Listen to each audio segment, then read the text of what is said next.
Hey there, Buttercups! Today we are going to dive into the fascinating life and times of Eleanor of Aquitaine.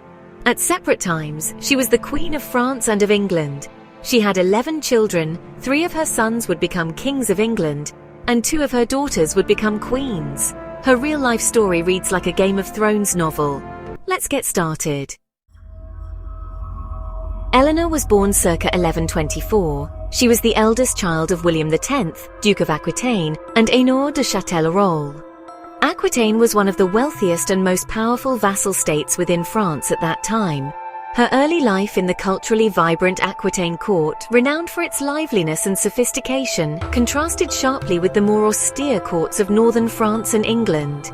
Educated in arithmetic, history, music, literature, Latin and French, Eleanor also mastered practical skills like hunting, riding and household management. Fast forward to April 1137. Paris buzzed with intrigue as King Louis VI, known as the Fat, lay mortally ill. His day took a dramatic turn when messengers arrived with news of Duke William X of Aquitaine's sudden death.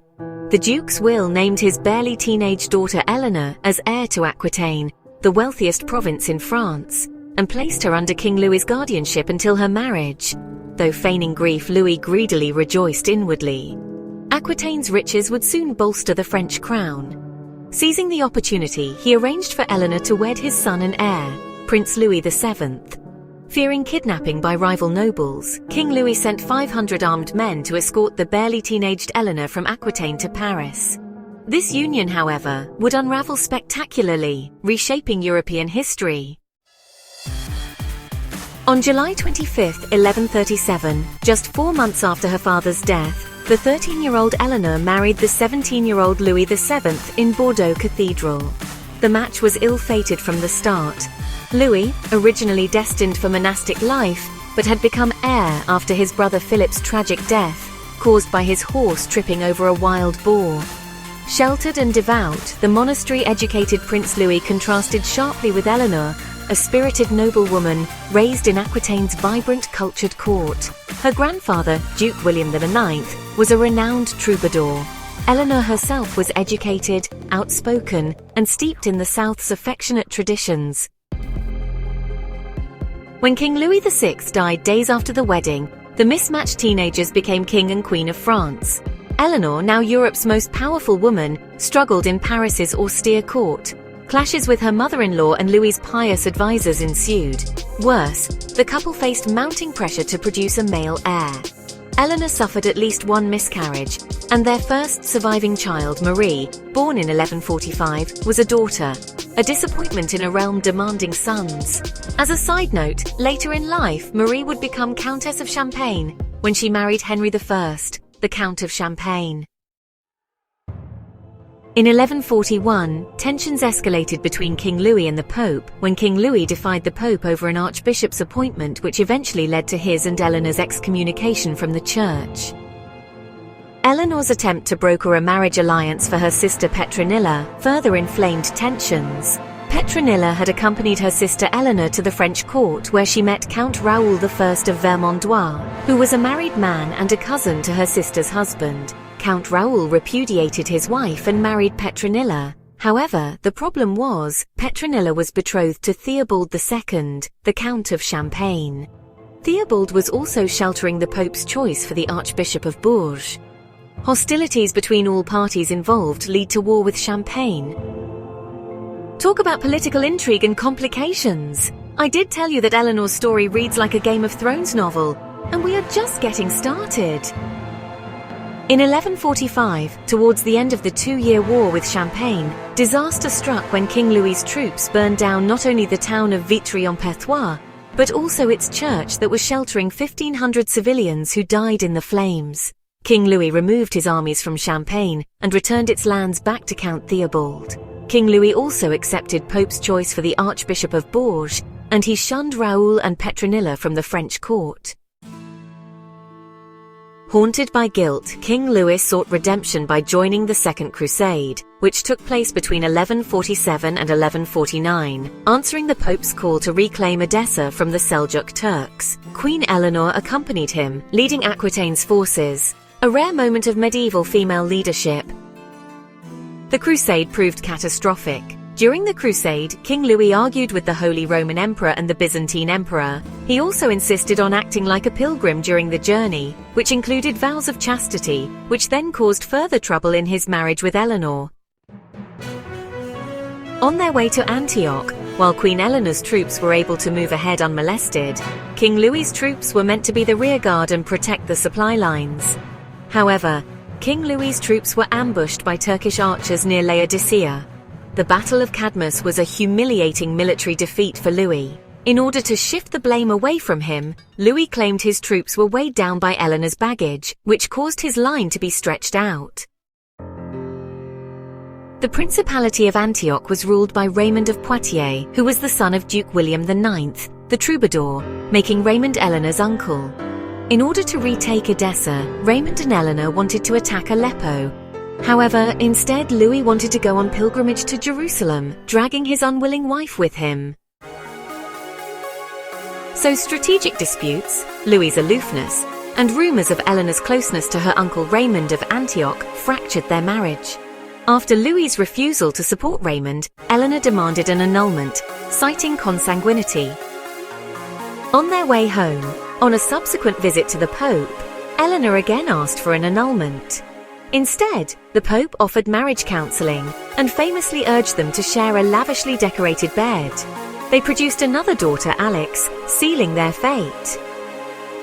By 1152, with no male heir and Aquitaine still under her control, Eleanor secured an annulment. The terms of the annulment cost her the custody of her daughters, but freed her to reclaim her duchy. The annulment reshaped medieval geopolitics. At age 28, she remained one of Europe's most eligible heirs. In 1152, Eleanor of Aquitaine, newly divorced from King Louis VII of France, embarked on a perilous journey home to her duchy. As Europe's most eligible heiress, she faced the threat of abduction by nobles eager to seize her lands through forced marriage, a practice known as rapuiat abduxi. Yet Eleanor, ever strategic, evaded ambushes and sent a daring proposal to Henry Plantagenet, Duke of Normandy, a man she had met only once. Charismatic and ambitious, Henry was 11 years her junior. Within weeks, the two married, defying King Louis VII and igniting a political firestorm. This union would reshape medieval Europe, forging an empire and a dynasty, but also sowing seeds of betrayal and rebellion. Henry would become the future King Henry II of England. Their union merged Aquitaine with Henry's vast territories, creating the Angevin Empire, setting the stage for Eleanor's next act, Queen of England and Mother to Kings. Eleanor's divorce from Louis VII had been fraught. After 15 years of marriage produced only daughters, Louis prioritized securing a male heir over retaining Aquitaine. Eleanor reclaimed her ancestral lands but faced immediate danger.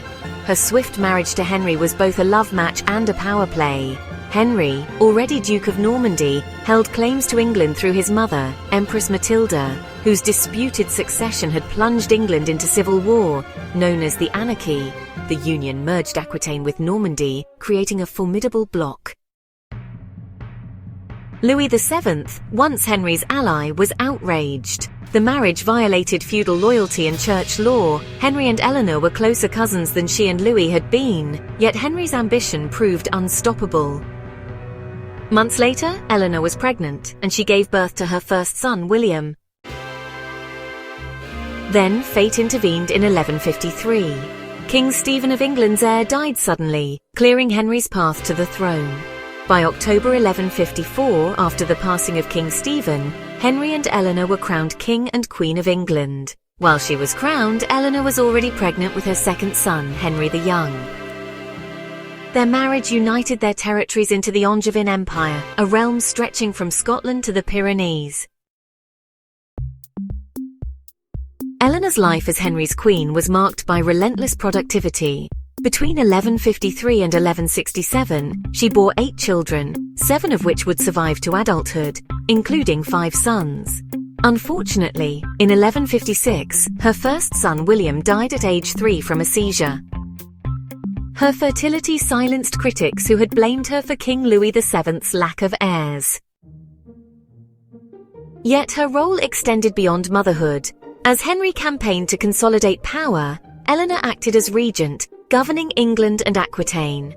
However, she often clashed with Henry's advisors. Her court in Poitiers became a cultural beacon, patronizing troubadours and fostering the legends of courtly love, though tales of her presiding over courts of love are likely romanticized myths. The couple's passion cooled as Henry's flaws emerged. Unlike the pious Louis, Henry was tempestuous and unfaithful, flaunting mistresses and erupting into rages, even once chewing a carpet in fury. Eleanor, once his equal, grew marginalized. In 1168, she retreated to Aquitaine, establishing an independent court with her favorite son Richard. Richard was Henry's and Eleanor's third son and fourth child. Spoiler alert, Richard would grow up to be the legendary King Richard the Lionheart. Thomas Becket served as Lord Chancellor from 1155 to 1162 and was King Henry's friend. Through his influence, Henry was able to get Thomas appointed as the Archbishop of Canterbury. However, the two soon clashed when Thomas sided with the church over many issues. In 1170, 4 knights overheard Henry ranting in rage over Thomas and promptly left and murdered Thomas. The rift between Henry and Eleanor deepened as Henry hoarded power, refusing to grant their sons real authority. During this time, Henry and Eleanor had 4 living sons: Henry the Young, Richard I, Geoffrey II, and John. John, their youngest son, seemed to be always dealt with unfairly. In other words, he always got the proverbial short end of the stick. Henry the Young was named co-monarch in 1169, though his father hardly gave him any real power or authority. As a side note, Henry was also known as Henry the Young King. He was married to Margaret of France, the daughter of Eleanor's ex-husband, King Louis VII of France. Richard was named Duke of Aquitaine. Geoffrey was named Duke of Brittany. John was given nothing, which earned him the nickname Lackland. To remedy the situation, King Henry's decision to give 3 castles meant for his heir, young Henry, to his youngest son John Lackland sparked a rebellion. In 1173, young Henry, Richard and Geoffrey, Eleanor's 4th son and 5th child with Henry, allied with King Louis VII, Eleanor's ex-husband, against their father. Eleanor, though her direct role is unclear, likely encouraged her sons. When Henry demanded her support, she refused. Captured fleeing in disguise, Eleanor was imprisoned for 16 years while Henry crushed the revolt. The conflict exposed the Angevin Empire's fragility. Henry's iron-fisted rule had alienated even his family. Thus ends part 1 of our look into the life of Game of Thrones-like Queen Eleanor of Aquitaine. In part 2, we will discuss the rest of her storied life. Eleanor's divorce from King Louis VII of France marked more than a personal liberation. It reshaped medieval geopolitics. Her subsequent marriage to Henry II birthed a dynasty that included Richard the Lionheart and John of England. Though her later life brought imprisonment and rebellion, Eleanor's resilience and political acumen cemented her as a towering figure of the Middle Ages, a woman who defied constraints to wield power in a world dominated by men, leaving an indelible mark on history. Eleanor's story is one of audacity and resilience. In 2.5 years, she transformed from a discarded queen to a monarch shaping empires. Her marriages, first to a king then to a conqueror, highlighted medieval women's precarious power, yet she navigated it masterfully. Though her later years were marked by confinement, her legacy endured through her children: Richard the Lionheart, the chivalric hero; John, the infamous signer of Magna Carta; and 2 daughters who became queens of Castile and Sicily. Hey there, buttercups! Today we are continuing our dive into the fascinating life and times of Eleanor of Aquitaine, who, at separate times, was the Queen of France and of England. Her life story is a real-life Game of Thrones. So let's get started. In the spring of 1173, Eleanor of Aquitaine found herself at the heart of a dynastic storm. Her sons, Henry the Young, Richard and Geoffrey, had rebelled against their father, King Henry II, seeking power denied to them. Eleanor was caught between loyalty and ambition. She has not openly rebelled against her husband. However, she has also not condemned her sons for rebelling, nor has she raised troops for King Henry to use to put down the rebellion. Eleanor was captured by King Henry's forces while traveling under suspicious circumstances, supposedly towards Paris. where her 3 rebelling sons were being sheltered by King Louis of France.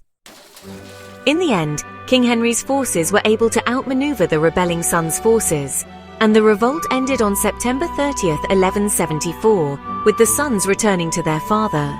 Accused of masterminding the revolt, Eleanor became a political prisoner, confined to English castles for 16 years.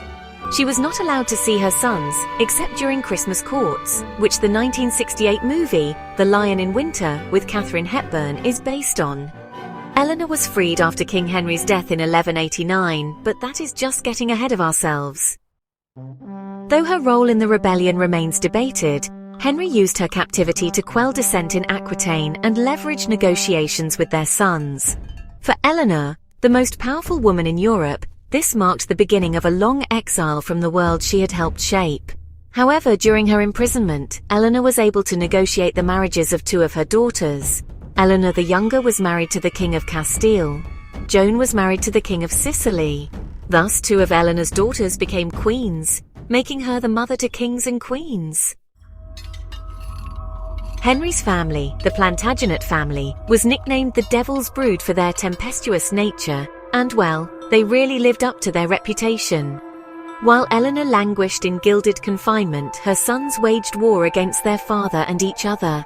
Henry the young king died of dysentery in 1183, leaving Richard as heir. Yet Henry II, ever controlling, demanded Richard cede Aquitaine to his youngest brother John, a demand Richard flatly refused. To broker peace, Henry briefly freed Eleanor in 1184, tasking her with reclaiming Aquitaine's loyalty. Her release was only partial, but it signaled her enduring political value. Tragedy compounded as Geoffrey perished in a jousting accident in 1186, and Eleanor's eldest daughter Matilda died in 1189. By then, Henry II's health faltered. Allied with Philip II, who was now King of France, Richard again fought against his father. Richard, with the help of Philip, defeated his father. Henry died days later, broken and betrayed. As his first act, Richard unshackled his mother. At the age of 67, the indomitable Dowager Queen Eleanor emerged from captivity with honestly unparalleled authority, entrusted by Richard to rule England in his stead as he departed for the Third Crusade. Funny thing is, both King Richard and King Philip departed simultaneously for the Third Crusade, so that neither would exploit invading each other's territory during their absence. Eleanor's first act as Richard's proxy was a calculated display of mercy. She toured England, freeing political prisoners to cleanse the crown of Henry's tyranny. She also reversed many of Henry II's unpopular acts. She then orchestrated Henry's burial at Fontevraud Abbey in Aquitaine, subtly asserting her dominance by placing his tomb beneath the spot reserved for her own. Richard's coronation in 1189 was fleeting. Obsessed with crusading, he drained England's treasury and left Eleanor to manage a fractious realm. Her most urgent task was securing his marriage. Richard's betrothal to Alice of France, tainted by rumours she had been Henry II's mistress, was, well, simply untenable. Oh, and by the way, Alice was the daughter of Eleanor's ex-husband, King Louis VII of France. Eleanor instead negotiated a union with Berengaria of Navarre, whose lands bolstered Aquitaine's southern borders. At nearly the age of 70, Eleanor trekked across the Pyrenees Mountains to reach Navarre, escorted Berengaria across the Alps and then onto Sicily, where Richard was during the Third Crusade and his march to the Holy Land. Dowager Queen Eleanor oversaw the wedding of Richard to Berengaria. Eleanor's trek was a feat of endurance, underscoring her indomitable will. Richard's exploits and adventures during the Third Crusade would make him renowned and famous around the world and earn him the name Richard the Lionheart. However, that is a story for another video. In Richard's absence, England descended into chaos. His brother John, ever opportunistic, set up a rival court in London, seized power, and declared Richard dead. As a side note, the legendary tales of Robin Hood arise during this tumultuous period. However, again, that is a story for another video. Eleanor, now in her 70s, countered John's claims, rallying support for Richard's return. When news arrived in 1192 that Richard had been captured en route from the Holy Land and held for ransom by Duke Leopold V of Austria, John allied with Philip II of France to usurp the throne. Oh, and by the way, at the time, Austria was a vassal state of the Holy Roman Empire. Hence, Duke Leopold, who was also a fellow crusader, was under the protection of the Holy Roman Emperor. As a side note, the Holy Roman Empire was really a Germanic empire. Other than the Pope's blessing, the Holy Roman Empire had nothing to do with the Vatican, nor did it have anything to do with the ancient Roman Empire. Also, King Richard and Duke Leopold often clashed with each other during the Third Crusade. Eleanor's response was swift. She taxed churches, sold royal lands, framed Richard's ransom as a patriotic duty, encouraging nobles to contribute, and negotiated tirelessly to raise Richard's colossal ransom of 150,000 silver marks, which was twice England's annual revenue. In March of 1193, Duke Leopold handed over King Richard to Holy Roman Emperor Henry VI. Both John and King Philip offered 80,000 silver marks to Emperor Henry VI to keep Richard imprisoned. In this Game of Thrones, Henry VI declined the offer. Eleanor even penned a desperate plea to the Pope, lamenting her anguish. Her emotional appeal moved the Pope to excommunicate Duke Leopold for imprisoning a fellow crusader. However, due to politics, the Pope would dare not to excommunicate Holy Roman Emperor Henry VI. Eventually, Eleanor's efforts succeeded and Richard was freed in 1194. John fled to Normandy. A few months after Richard's return, Eleanor returned to Aquitaine and retired to Fontevraud Abbey. However, the payment of such a huge ransom caused financial hardship for the fragile Angevin Empire for decades to come, causing endless revolts to erupt, along with clashes with nobles and the clergy. The freed Richard spent little time in England before going to war against Philip to reconquer the lost lands of Normandy, lands lost by John to Philip during Richard's captivity. Eleanor, now the kingdom's de facto ruler, continued to thwart John's schemes, even as Richard's reign ended abruptly in 1199 from a crossbow wound, while suppressing a revolt in Aquitaine. The childless Richard died in his mother's arms.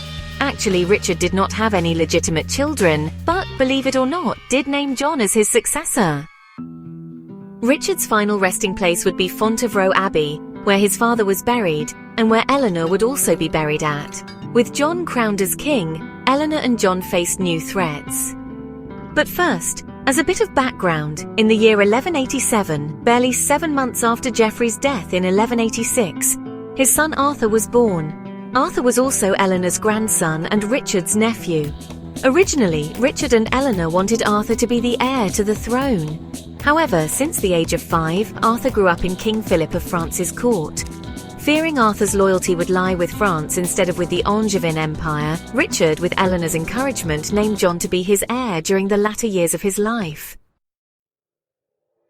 Most of Richard's French territories initially rejected John as the successor, preferring his nephew Arthur. Backed by King Philip, the 12-year-old Arthur besieged Eleanor's Aquitaine stronghold. Despite her age, Eleanor defended her lands until John captured Arthur. Her final diplomatic mission was securing a marriage alliance between John's Castilian niece and Eleanor's granddaughter Blanche and Philip's son and heir Louis VIII. To reach Castile, she again crossed the Pyrenees. During the trip, she was captured and was briefly held hostage by a French noble. However, in the end, Eleanor managed to escort Blanche to Aquitaine, where she then continued her journey to Paris. Exhausted, she again retired to Fontevraud Abbey and took vows as a nun. In 1204, Eleanor died at age 82. She was buried next to her second husband, Henry II. Upon her prior instructions, her tomb effigy was constructed to be higher and taller than Henry's tomb effigy. John's reign proved disastrous. He lost French territories, provoked baronial revolts, and in 1215 signed the Magna Carta. Yet Eleanor's groundwork endured. Her strategic marriages and political acumen preserved England's foothold in France, setting the stage for the 100 Years' War between the two countries. In the annals of history, Eleanor of Aquitaine remains the lioness who outlived kings, tamed rebellions, and forged her own legend. Dubbed the Grandmother of Europe, her descendants included kings and queens across the continent. Eleanor's life defied medieval constraints on women, cementing her as an architect of empire and a legend of resilience. Through turmoil and tragedy, she forged a legacy that shaped nations for centuries. Honestly, Hollywood needs to produce a Game of Thrones-like mini-series of her incredible life. Thank you for watching. Hope you found this video informative and entertaining. Please subscribe, like, share, and comment. We do like to know and hear your feedback. And if you have the means, please consider supporting us on Patreon, where you can get early access to our videos, and where we post bonus material. Till next time, this is Geeky Tidbits saying cheers and have a good day.